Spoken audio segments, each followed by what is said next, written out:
BJP का नारा है सबका साथ सबका विकास। बैठे हुए हैं मौजपुर में मोहम्मद नाजिर अंसारी जी के पास, जो बीजेपी के एक दिग्गज और बढ़िया कहते हैं, एक कहावत है कि सिप्पे सलार। आज से नहीं, 1994 से लेके और आज 2019 चल रही है, जब से आज तक जुड़े हुए हैं और बीजेपी के हक में बढ़िया इन्होंने काम किए हैं, सभाएं करी हैं, इन्होंने बीजेपी को करके दिखाया। आइए हम बात करते हैं मोहम्मद नाजिर जी से। जी मोहम्मद नाजिर साहब, कब से आप बीजेपी में? मैं 1994 में भारतीय जनता पार्टी में आया और हमारे विधायक साहब सिंह चौहान जी थे और बहुत सेकुलर माइंड के थे, तो उन्होंने बड़े अच्छे काम किए और हमें लगा कि बहुत अच्छे वो काम कर रहे हैं, तो हम उनसे जुड़ गए। तो उन्होंने 1994 में मुझे समिति अध्यक्ष बनाया और 1998 में फिर मैं मंडल अध्यक्ष बना और 1998 से आज तक बहुत सारे दायित्व मुझे मिले। 2 बार मैं दिल्ली प्रदेश में पूर्वांचल प्रकोष्ठ का मंत्री रहा और 9 साल मुझे हो गए हैं जिला अध्यक्ष, यानी 3 बार भारतीय जनता पार्टी का जिला अध्यक्ष। और भारतीय जनता पार्टी में मैं 1994 से हूँ और काम कर रहा हूँ। लेकिन ऐसा क्या हुआ जो बीजेपी ने 1994 से आपने पार्टी की माना जाए तो एक कमर है? भारतीय जनता पार्टी ने मुझे कितने दायित्व दिए, लेकिन जो जिस पद की आप बात कर रहे हैं वो हमारा संगठन तय करता है। और अब संगठन को क्या लगता है, किसको वो बना रहे हैं, किसको नहीं बना रहे हैं, वो तो हमारा संगठन, हमारा भारतीय जनता पार्टी उसको तय करती है। नहीं, जैसे हमने भी काफ़ी डिटेलें आपकी निकाली और आज आपके पास हम आए, उन डिटेलों को लेके हमने आपसे पूछताछ करी कि आपने 3.5 किलो के मंडल मोदी जी और अमित शाह तक पहुंचाए, लेकिन उन पे आज तक कोई कार्रवाई नहीं हुई।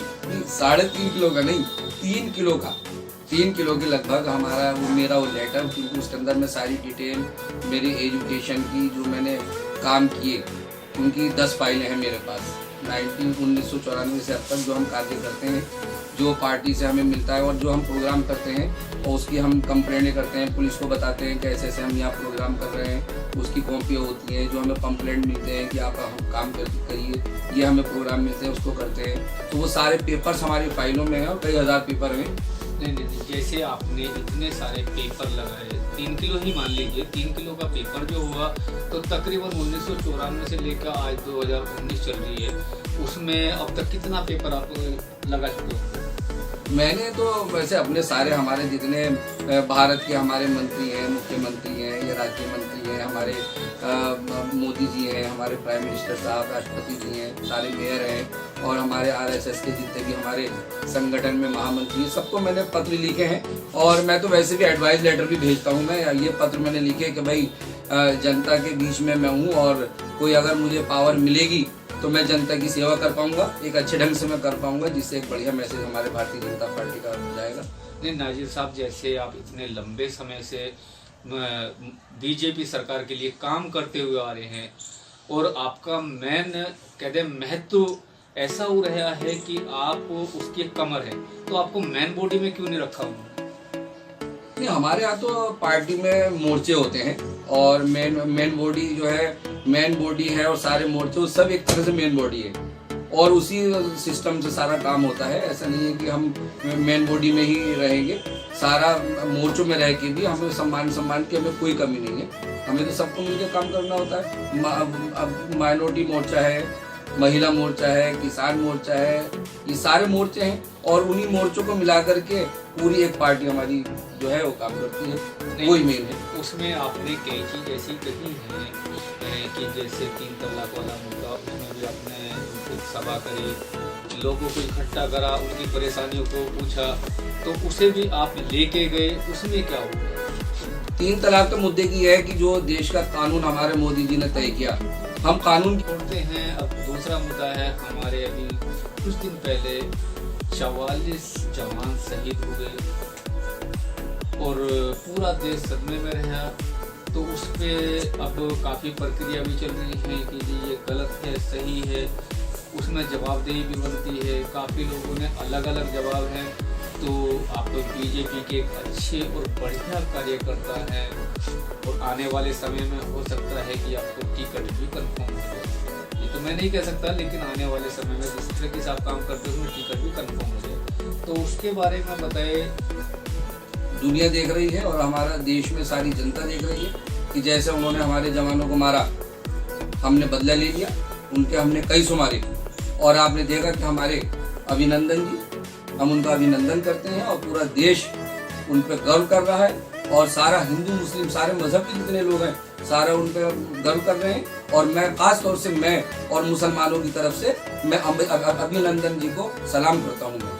नहीं, ये बात तो बहुत बढ़िया, आपकी अच्छी लगी, लेकिन उसमें एक चीज़ और भी आ रही है। हमारे कई चैनलों पे चला कि भाई वहाँ इतने लोग हमने मार दिए, किसी ने कोई जवाब दिया, किसी ने कोई जवाब दिया। मान के चलिए हम मोदी जी की बात करते हैं, मोदी जी की, तो उन्होंने बताया 200 आदमी हमने वहाँ मार दिया। उसके बाद में दूसरा बयान आता अमित शाह का, वो कहते हैं 200 नहीं 250 से 300 हमने मारे। तीसरा बयान आता है, ये आपको वो बता रहा हूँ जो देश की नाक और हमारे माननीय प्रधानमंत्री और गिने हुए आदमी, चुनिंदा आदमी योगी आदित्यनाथ ने अपना बयान देता है कि 400 प्लस हमने मारे गए। तो क्या ये जनता को बताना अनिवार्य है कि भाई इतने मारे गए, इतने नहीं? पूरा देश उस सदमे में है और देश चाहता है कि हमें रोज रोज की लड़ाई से एक बार इकट्ठा ही हो जाए। देखिए, जो लड़ाई लड़ रहे हैं हमारे फौजी, ये तो वहाँ लड़ाई हो रही है और वहीं की रिपोर्ट आती है और वही रिपोर्ट जो है वो हमारे देश में बताई जाती है और बिल्कुल सच है। ये तो जो अपोजिट पार्टियां हैं और खास तौर से कांग्रेस पार्टी, इस मुद्दे को कि कितने मरे कितने नहीं मरे, ये बड़ा गलत सवाल है और उनको नहीं करना चाहिए। हमारे जो देश के जवान है उनका हौसला बढ़ाना चाहिए। ये इस तरह से ये गलत है सारा कि कितने मारे कितने नहीं मारे, इस बात का सवाल जवाब नहीं होना चाहिए, बल्कि पूरे देश को एक साथ खड़ा होना चाहिए। देखिए, जैसे हमारे जवान शहीद हुए हैं, पूरा देश सदमे में आज भी है। ये नहीं आज उस चीज को, उस काम को 16-17 दिन हो चुके हैं, लेकिन देश आज भी सदमे में है कि हमारे 46 जवान शहीद हुए। तो सबसे मेन मुद्दा क्या आता है कि जब किसी भी मिलिट्री की गाड़ी के बीच में कोई प्राइवेट वाहन एक बाइक तक की नहीं आ सकती, तो एक 350 किलो विस्फोटक सामान लेके गाड़ी कैसे उस लाइन में है? देखिए, ये तो दहशतगर्दी बहुत टाइम से है और वो बड़े शातिर माइंड हैं। गाड़ी कैसे आई कैसे नहीं आई, बड़ी दुखद बात है कि हमारे देश के जवान शहीद हुए और जो हमारे जवान शहीद हुए 40-42 जवान हमारे शहीद हुए और पूरा देश सदमे में है और हम भी सदमे में हैं। लेकिन हमने देखिए बदला लेकर दिखा दिया। देखिए सर, उसमें आपकी जवाबदेही बनती है क्योंकि सरकार सेंटर में बीजेपी की, भारतीय जनता पार्टी की है,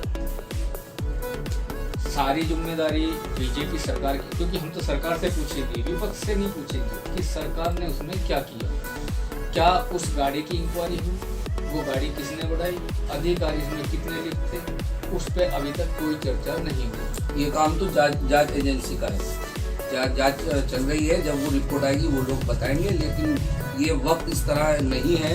और जैसे हमारा देश जिस हाल से, जिस माहौल से हमारा गुजर रहा है, हम सबको एक हो जाना चाहिए। इसमें इस टाइम पॉलिटिक्स का मामला नहीं है और पूरा देश एक साथ हो जाए कि जिस तरह से पाकिस्तान हमारे साथ हरकत कर रहा है, हमें सबको एक साथ खड़ा होना होगा।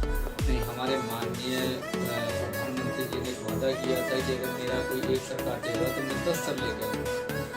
तो वो कहीं से कहीं तक बात साबित सही भी होती है, कहीं गलत भी होती है। वो तो हमने दिखा दिया कि अगर हमारे किसी जवान का एक सर काटा तो हमने कितने काट के दिखा दिए और हम अब और भी दिखाएंगे कि हम किस तरह से उनसे बदला ले सकते हैं।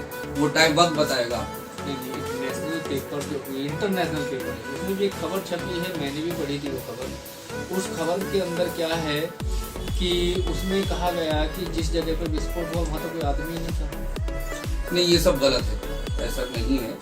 और वहाँ जो थे, जो जांच एजेंसियां हैं, वो सारी रिपोर्ट सामने आ जाएगी, आपको सब पता लग जाएगा। ये थे हमारे साथ में मोहम्मद नाजिर अंसारी जी, जिन्होंने अपना एक इंटरव्यू दिया और सटीक इंटरव्यू दिया। ना ही जातिवाद ना ही धर्मवाद, सबके साथ और सबका विकास, ये बीजेपी का नारा है। लेकिन कहाँ तक सही और कहाँ तक गलत है ये तो आने वाला वक्त बताएगा, क्योंकि 2019 का चुनाव सर पे है।